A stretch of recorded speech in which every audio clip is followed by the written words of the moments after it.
Hello JEE warriors, welcome to mission Jeet. और अगर आप अपनी जेई की परफॉर्मेंस को इंप्रूव करना चाहते हो तो इस वीडियो को ध्यान से और आखिर तक जरूर देखें। इस क्लास का प्लान बिल्कुल सिंपल है।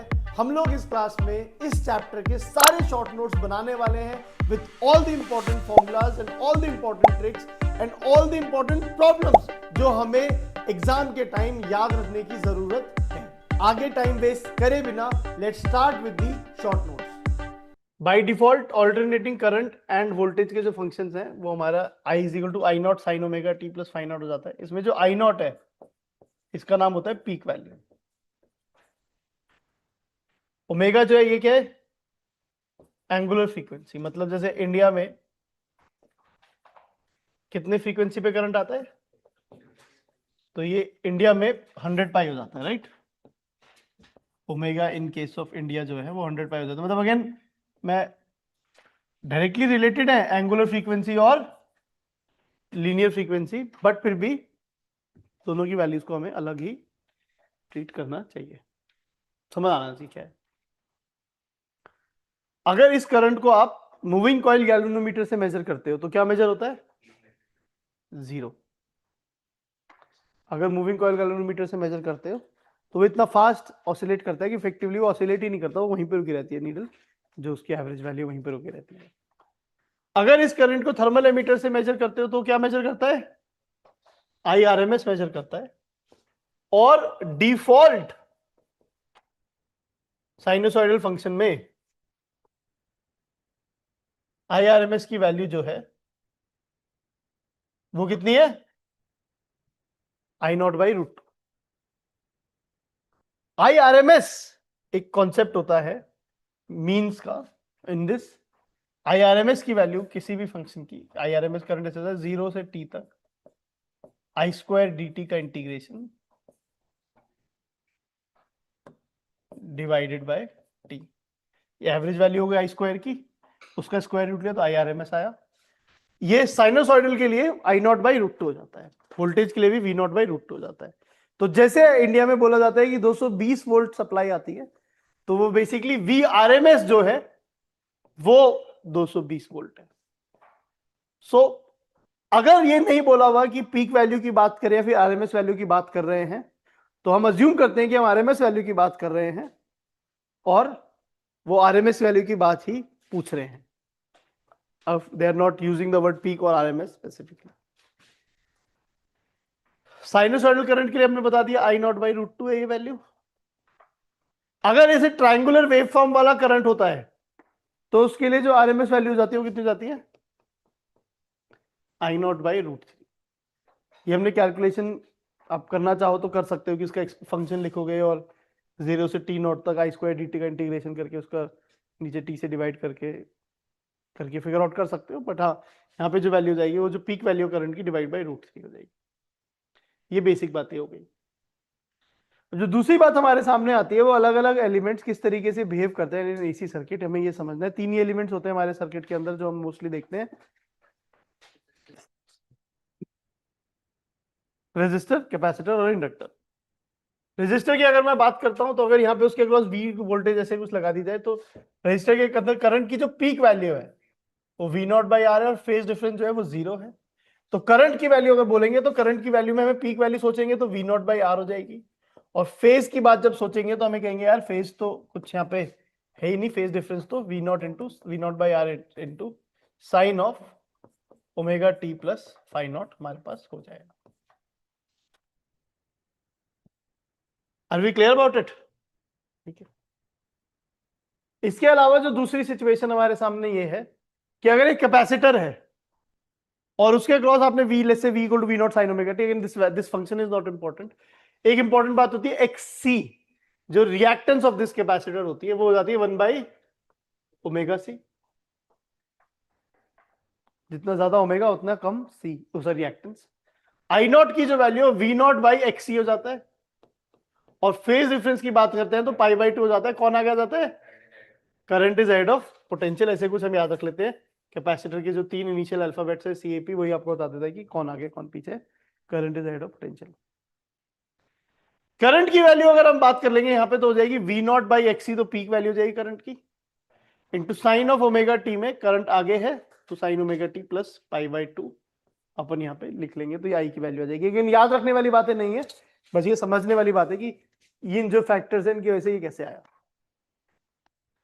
सिमिलरली अगर हमारे पास एक इंडक्टर है और मान लेते हैं V naught cos omega t का एक्सप्रेशन रखे, जो भी कोई फर्क नहीं पड़ता उससे क्या एक्सप्रेशन एक्चुअली में, तो एक्सएल की वैल्यू हमें पता है कितनी होती है, ओमेगा एल, है ना अगर इंडक्टर है तो, और एक्सएल की वैल्यू इतनी है, आई नॉट की वैल्यू कितनी हो जाएगी, V not by XL. Phase difference की वैल्यू देखते हैं तो करंट और पोटेंशियल का फेज डिफरेंस पाई बाई 2 हो जाता है, और सीएपी का उल्टा विच इज पीएसी। करंट की वैल्यू देखी जाएगी तो उसकी जो पीक वैल्यू करंट की वी नॉट बाई एक्सएल है into cos of omega t, current is ahead in capacitor तो इसमें पीछे है तो माइनस पाई बाई 2 हो जाएगा करंट के लिए। तो इस तरीके से हमें ये एक बेसिक बात यहाँ पे भी पता चल जाती है कैपेसिटर में करंट इलेक्ट्रिक एसी सर्किट में कैसे बिहेव करते हैं तीनों एलिमेंट्स। अगली बात जो हम सोचना चाहते हैं वो है कि हमारा combination of elements in LCR circuit कैसे होता है इन एसी सर्किट। उसमें जो एक रिजल्ट हमें याद रखना होता है वो एलसीआर सीरीज वाला रिजल्ट तो हमें गारंटीड याद रखना पड़ता है। एलसीआर सीरीज वाले सर्किट के अंदर हमें क्या क्या चीजें याद रखनी पड़ती हैं, हमें एक फेजर डायग्राम याद रखना पड़ता है, क्योंकि सब सीरीज में है तो फेज हमारा करंट जो है वो रेफरेंस फेजर होता है। एल के across potential difference I not XL कुछ इधर आता है, आर के अक्रॉस इधर आई नॉट आर आता है, और इधर की तरफ आई नॉट एक्सी आता है जो पोटेंशियल डिफरेंस है। ओवरऑल वैल्यू अगर हम पोटेंशियल डिफरेंस की यहाँ पे बात करें तो अगर करंट का फेजर हमारा कुछ इस तरीके से है तो ओवरऑल फेजर जो ऊपर की तरफ हमारा I nought into XL minus XC, मतलब ये याद होना चाहिए, निकाल नहीं रहा मैं, याद है मुझे, और इधर की तरफ आई नॉट आर, और ओवरऑल जो हमारा फेजर है वो कुछ इधर की तरफ आ जाएगा आई नॉट जेड। जेड की वैल्यू कोई बात करता है तो हमें पता होता है कि that will be R square plus XL minus XC का होल स्क्वायर का अंडर द रूट। एक्सएल और एक्सी को ओमेगा के टर्म्स में लिखने की कैपेबिलिटी हमारे पास ऑब्वियसली होनी चाहिए। फेज डिफरेंस की अगर हम बात करते हैं तो ये एंगल हमारा फेज डिफरेंस है, जिसका फॉर्मूला हमें पता होना चाहिए tan inverse of XL minus XC by R. And again मैं इसको इस तरीके से भी रख लेता हूं कि इसमें कौन आ गया, क्योंकि मैंने एक्सएल माइनस एक्सी किया है तो मैंने एक्सएल का इफेक्ट ज्यादा लिया है, तो क्या आगे होगा, इंडक्टर वाला इफेक्ट है तो इंडक्टर में करंट पीछे होता है पोटेंशियल आगे होता है, तो potential is ahead of current like this. और मेरे को डायग्राम में भी आता है फेजर डायग्राम में कि एक्सएल ऊपर है तो ऊपर की तरफ ऐसे कुछ लिया होता है तो पोटेंशियल आगे है करंट से, तो दैट इज ओके। कुछ लोग इसी टर्म को रादर देन tan इनवर्स कुछ लोग इसे cos inverse of r by Z भी बोल देते हैं, कोई ऐसी प्रॉब्लम नहीं है क्योंकि r और z में cos वाला रिलेशन यहाँ पे आ जाता है। इस तरीके से फेज डिफरेंस के बारे में बात कर लेते हैं, विच बेसिकली इंप्लाइज अगर I की वैल्यू हमें पता है तो जो पीक वैल्यू ऑफ वोल्टेज होती है वी नॉट बाई जेड हो जाती है। Z की वैल्यू हमें पता है इंटू साइन ऑफ, अगर वी की वैल्यू पता है तो I की वैल्यू कैसे निकालेंगे, sine of omega t, current आगे था पीछे था, पोटेंशियल आगे था करंट पीछे था, माइनस अल्फा, ऐसे कुछ आप बोल सकते हो, माइनस अल्फा या डेल्टा फाई जो भी हमने यहाँ पे लिखा। इस तरीके से हम लोग फेजर इसकी बातें याद रख सकते हैं।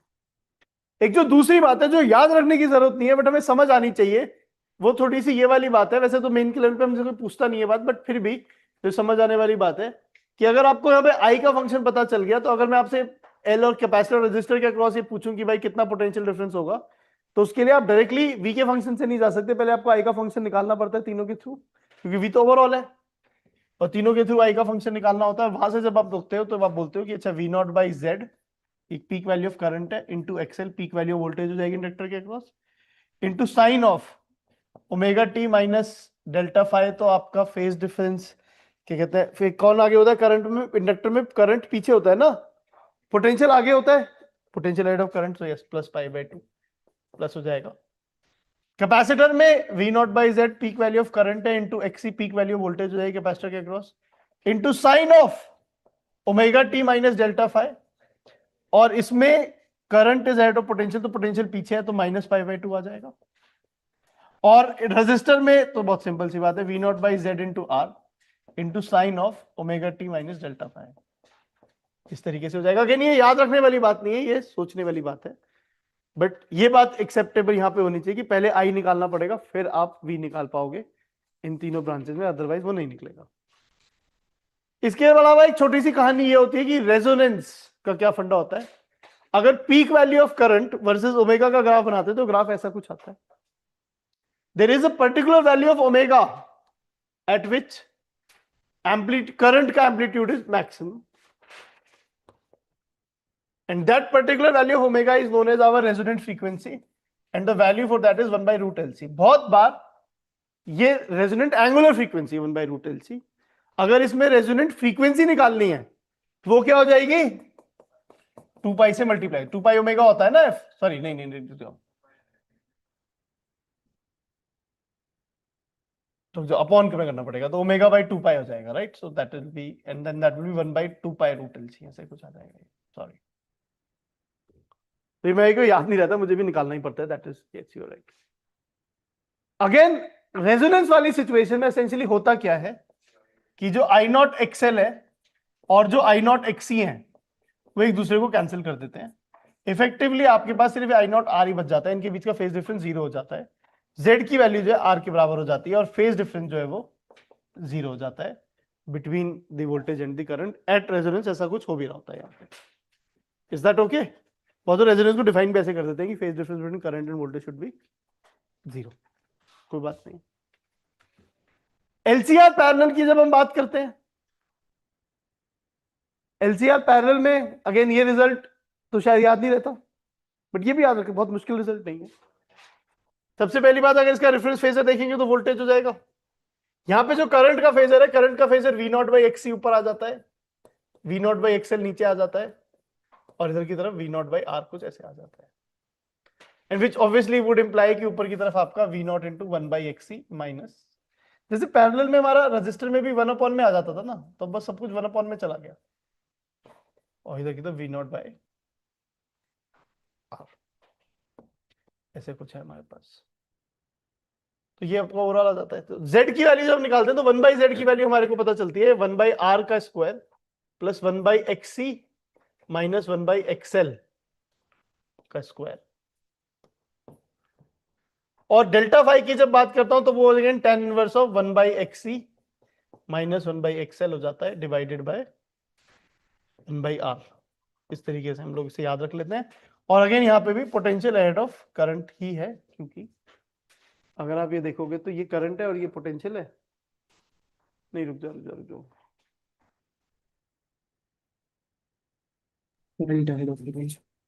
उल्टा होगा ना, current add of potential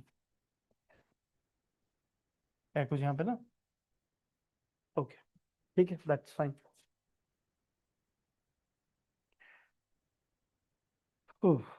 yes, so again I think we are able to understand this. और अगर इसके केस में और क्या पूछा जा सकता है आपसे, कोई नहीं, और तो बाद में आ जाएगा। अगली बात जो होती है हमारे कॉम्बिनेशन ऑफ एलिमेंट्स वाली कहानी हो जाती है, उसके अलावा मल्टीपल बहुत सारे एलिमेंट्स भी कंबाइन कर सकते हैं आप, which becomes a very complicated problem. Generally पूछी नहीं जाती, पूछी जाती है तो टाइम लग जाता है कि सॉल्व नहीं हो पाती एग्जाम में, तो that is a separate story, but we look at some एक दो प्रॉब्लम बात कर लेंगे। एवरेज पावर की जब बात करते हैं तो वो जाता है integration of V I D T upon time, instantaneous power into time upon, मतलब इंस्टेंटेनियस पावर को इंटीग्रेट करेंगे पूरे टाइम के लिए, अपॉन टाइम से डिवाइड कर लेंगे। किसी भी एसी सर्किट के लिए जब एवरेज पावर की बात करते हैं तो वो आ जाता है number V R M S into I R M S into cos of delta five.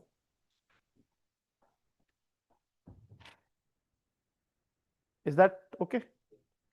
इसी एक्सप्रेशन को वैसे तो मैं ऐसे याद रखता हूं, उसके अलावा कुछ याद नहीं रखता। बहुत बार V R M S into V R M S by Z, V R M S square by Z into cos delta phi, या V R M S I R M S square into Z into cos delta phi भी लिख लेते हैं। ठीक है, अभी के लिए ये बात ठीक है, हमारे लिए हमारा एक्सप्रेशन याद है। रेजिस्टर के लिए जो एवरेज पावर होती है वो क्या हो जाती है, V R M S into I R M S, which essentially is V R M S का स्क्वायर बाई आर या फिर आई आर एम एस का स्क्वायर। तो एक तरीका तो हमारे पास बड़ा सिंपल सा है कि V R M S into I R M S into cos of delta phi अपन कर सकते हैं। और एक दूसरी बात हमारे सामने और होती है कि हम लोग सीधे सीधे ये देख लें कि रजिस्टर में कितनी पावर कंज्यूम हो रही है, क्योंकि रजिस्टर के across potential difference 200 by root two जो वी आर एम एस का स्क्वायर है, अपॉन में जो रेजिस्टेंस है वो 400 ओम है। तो अगर मैं इसको सॉल्व करता हूं तो ये हो जाएगा 50 वॉट, 2/4। ठीक है ना, 50 ही आ जाएगा आई थिंक, है ना। बेसिक बात क्या करी, ये मैंने पावर डिसिपेटेड इन रजिस्टर निकाल दी। ये वाला लंबा मेथड होता, मैंने पावर डिसिपेटेड इन रजिस्टर निकाल के सीधे सीधे से फिगर आउट कर लिया कि क्या हो रहा होगा। ये बात समझ आई आपको? ठीक है, क्योंकि रजिस्टर के अक्रॉस भी 400 ओम में पोटेंशियल डिफरेंस होगा, तो ये एलसीआर सीरीज में भी सेम बात हो सकती थी कि हम सिर्फ पावर इन रजिस्टर निकाल देंगे तो वो भी ओवरऑल सर्किट की पावर कितनी कंज्यूम हो रही है वही होगा। ये ओवरऑल पावर ऑफ सर्किट है, ये रजिस्टर में से लग रहा है कितनी है, बट ये भी वैल्यू इतनी आने वाली है, क्योंकि कैपेसिटर इंडक्टर में तो कंजम्पशन 0 होता है।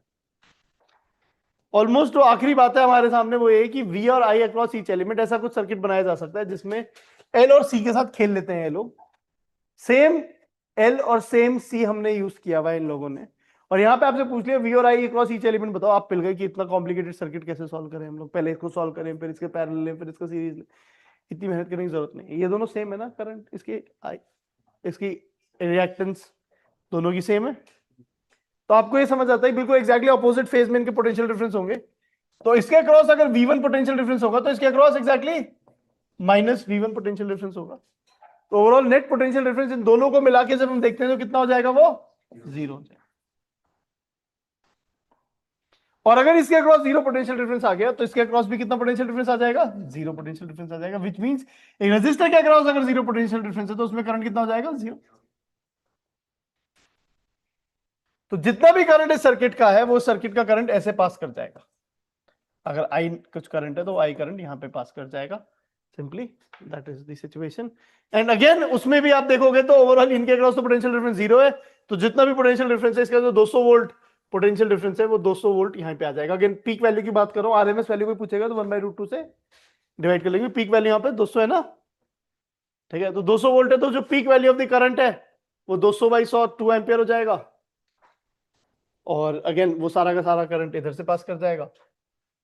तो इसमें आपको पता है करंट 0 है, पोटेंशियल 0 है, इसके अक्रॉस अगर इसमें अगर peak value current through L की पीक वैल्यू बात करें आप, तो करंट 2 एम्पियर है इनटू इसकी रेजिस्टेंस जो है 200 ओम है, तो वो 400 वोल्ट ऐसे कुछ आ जाएगा peak value. And then peak value of current through capacitor भी 400 वोल्ट ही आ जाएगा ऑब्वियसली। ये 400 वोल्ट सॉरी, ये मैं पोटेंशियल डिफरेंस बता रहा हूँ अक्रॉस इंडक्टर, और ये भी मैं पोटेंशियल डिफरेंस बता रहा हूँ कैपेसिटर के अक्रॉस, और ये 400 एक दूसरे को एक्चुअली कैंसिल कर जाएंगे, एक प्लस है और एक माइनस है, तो इस वजह से ये सॉल्वेबल है। तो ये सर्किट में किसी भी एलिमेंट के अक्रॉस वी और आई निकालना इतना मुश्किल प्रोसेस नहीं है जितना देख के लगता है कि यार ये तो बहुत ही कॉम्प्लिकेटेड ऑल्टरनेटिंग करंट सर्किट है।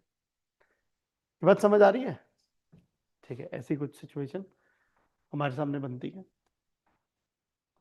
Quality factor of an LCR series circuit, एक एलसीआर सीरीज सर्किट का क्वालिटी फैक्टर क्या होता है, omega naught L/R। Essentially omega naught upon 2 times delta omega हो जाता है, which is again delta omega basically वो चेंज इन फ्रीक्वेंसी है, सच दैट जो आपका करंट है 1/√2 टाइम्स हो जाए। करंट कितना हो जाए, पीक वैल्यू की 1/√2 टाइम्स हो जाए। तो बस वहां से कुछ कैलकुलेशन करके बहुत मेहनत करा के हमारा ये निकल के आता था, ये रिजल्ट रटा होना चाहिए हम लोगों को, क्वालिटी फैक्टर वाला यूज होगा तो रटा हुआ यूज होगा, प्रूफ करने के लिए कोई बोलेगा तो वैसे ही हमारा मिल जाएंगे हम लोग, होने का नहीं एग्जाम में हमसे। आगे चलते हैं। अगर हमारे पास कोई ऐसा सर्किट है जिसमें दो अलग अलग फ्रीक्वेंसी के करंट्स सुपर इंपोज हो रहे हैं, तो इन दिस सर्किट अगर हमें ओवरऑल वोल्टेज निकालना है कि पूरा सर्किट के क्रॉस कितना है, तो हमने ऐसे इसका सीखा था क्या, इसके करस्पॉन्डिंग आप V निकाल लीजिए, इसके करस्पॉन्डिंगली आप V निकाल लीजिए, और इन V1 और V2 को सुपर इंपोज कर दीजिए and you will get your overall voltage. Same बात यह है, वोल्टेज दे रखी होती, करंट तो फिर भी ऑब्वियस लगता है, वोल्टेज दे रखी होती है अलग अलग फ्रीक्वेंसी की, तो करंट में भी आप सेम चीज करते क्या, अलग अलग फ्रीक्वेंसी को बिल्कुल अलग ट्रीट करके आप दोनों इंडिविजुअल करंट्स निकाल लेते, और जब आप दोनों इंडिविजुअल करंट्स निकाल लेते तो वहां से आपके पास ओवरऑल उनको ऐड करके आप करंट निकल जाता है आपका। Is that okay? कि एक खाली ये सोर्स है एक बार, और एक बार खाली ये सोर्स है, तो इस तरीके से हम सोच लेते हैं। एक और छोटा सा एग्जांपल हमारे सामने लास्ट क्वेश्चन ही है इसका, क्या करंट का एक्सप्रेशन 6 + 8√2 sin ωt है, डीसी करंट और एसी करंट दोनों साथ में जोड़ के मिले हुए होते हैं। तो इन दिस केस आपका डीसी एमीटर कितना मेजर करता है, 6 एम्पियर, क्योंकि जो इसके करंट की एवरेज वैल्यू है, साइन ओमेगा टी तो प्लस माइनस होता रहेगा, ठीक है, इसकी जो एवरेज वैल्यू है वो 6 एम्पियर है, तो डीसी का एमीटर 6 एम्पियर मेजर करता है। एसी एमीटर कितना करंट मेजर करता है? 10 एम्पियर करंट मेजर करता है। वो कैलकुलेशन लंबी चौड़ी हो जाती है, क्यों? वो basically under the root of 6 square plus इसकी आरएमएस वैल्यू का स्क्वायर कितना होता है? 8 स्क्वायर का रूट, ऐसे कुछ हो जाता है, विच इज कितना आ जाता है ये? 10 एम्पियर। मैंने नोटिस किया रिजल्ट डायरेक्टली बहुत बार यूज हो जाता है, इसलिए मैंने ऐसे बता दिया कि एसी एमीटर मेजर करता है, वरना आपको एक्चुअली में मैथमेटिकली वही जो आरएमएस वैल्यू आई स्क्वायर dt का इंटीग्रेशन अपॉन 0 टू t तक डिवाइड बाय t करके आपको वैसे ही निकालना चाहिए ideally, but that is okay. तो ये ऑल्टरनेटिंग करंट सर्किट के हमारे शॉर्ट नोट्स खत्म होते हैं। बच्चों, शॉर्ट नोट्स आर डन। अगर वीडियो हेल्पफुल लगा तो लाइक जरूर कर देना, और अगर इन शॉर्ट नोट्स का एप्लीकेशन सीखना चाहते हो तो PYQ का वीडियो आपको मिल जाएगा डिस्क्रिप्शन में, उसको जरूर देखना। अगला चैप्टर हम लोग ये वाला डिस्कस करेंगे, और इसके शॉर्ट नोट्स का सेशन इस डेट पे आएगा, तो अपने कैलेंडर्स को मार्क कर लो, और अगर चैनल पे नए हो तो सब्सक्राइब करना मत भूलना। Keep pushing yourself, don't give up, and let's meet in the next class. Go for Jeet.